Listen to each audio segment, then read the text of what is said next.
Here's what I want you to look at. There are winners, there are losers, and there are people who have not discovered how to win.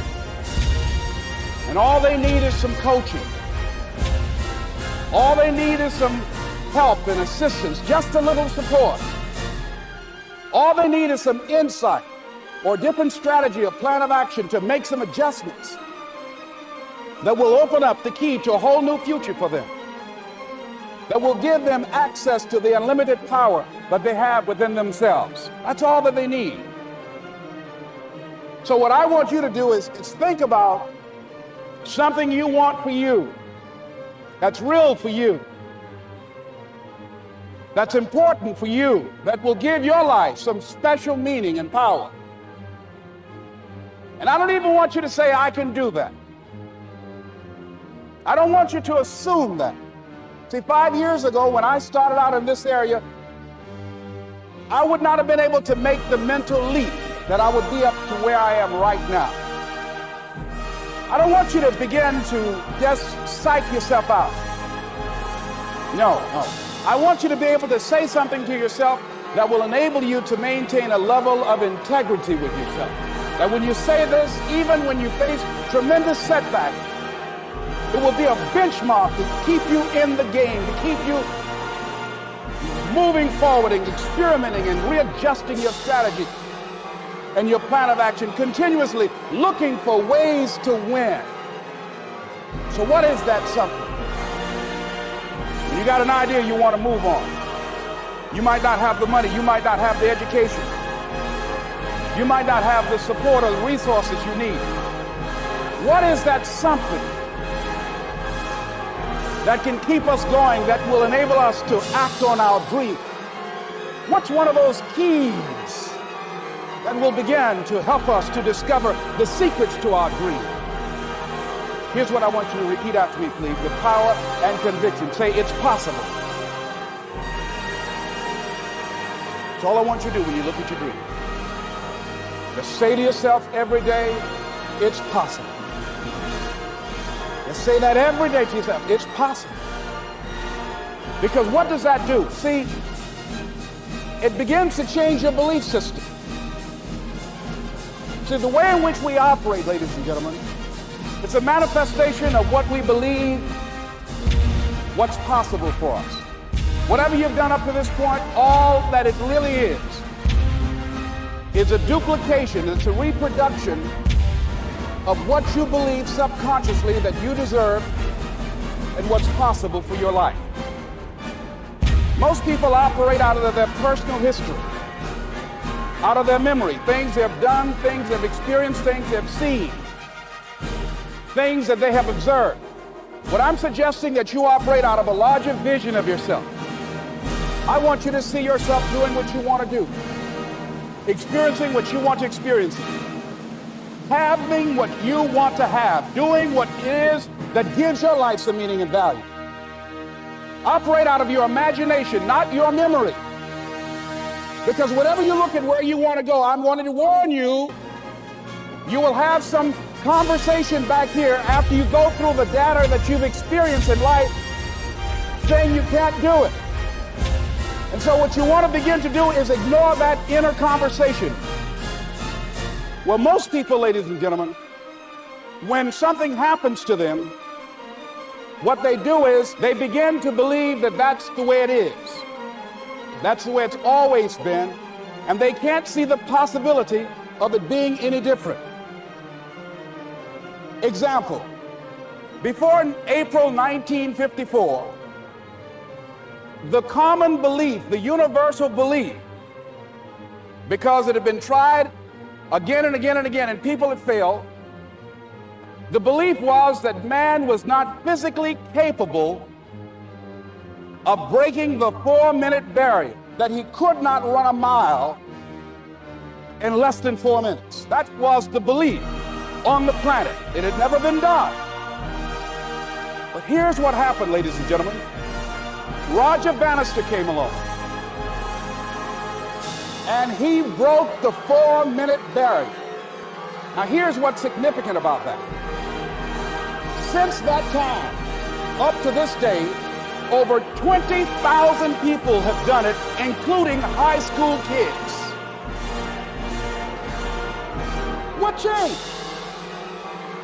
20,000 people, what changed? Here's what happened when they got on the track. They knew it had been done. And because they knew it had been done, there was a new belief about this barrier, about this goal that was unreachable. And those 20,000 people got in the race believing, knowing in their heart that someone had done it, that it's possible, that they could do it. And I'm saying that if you know anybody that had some goal, some dream, something they wanted to do, and they did it, then I'm saying that you know in your heart that if someone has done it, then you can do it. It's possible. And that if someone can make their dream become a reality, that it's possible. You can make your dream become reality. And so as you begin to look at where you want to go, beginning to embrace that, it's possible. I'm blessed and highly favored. Got a lot going for me. I got some good stuff in me.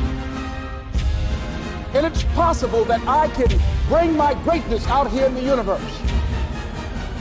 That I can do what I want to do. It's possible. I can write my own book. I can have my own business. I can take the trip and travel around the world. It's possible.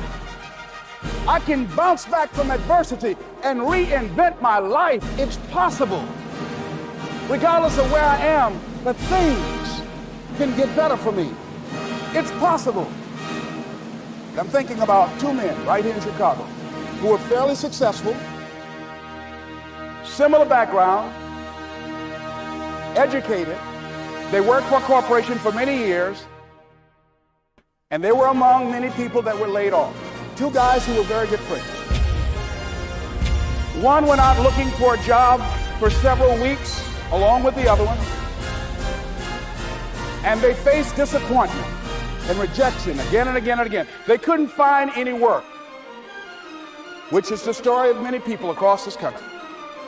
One guy stopped. He became discouraged. He stopped going. He stayed home looking at television, became very argumentative and toxic with his wife, drinking beer, getting on the phone, talking to his other negative, unemployed friends.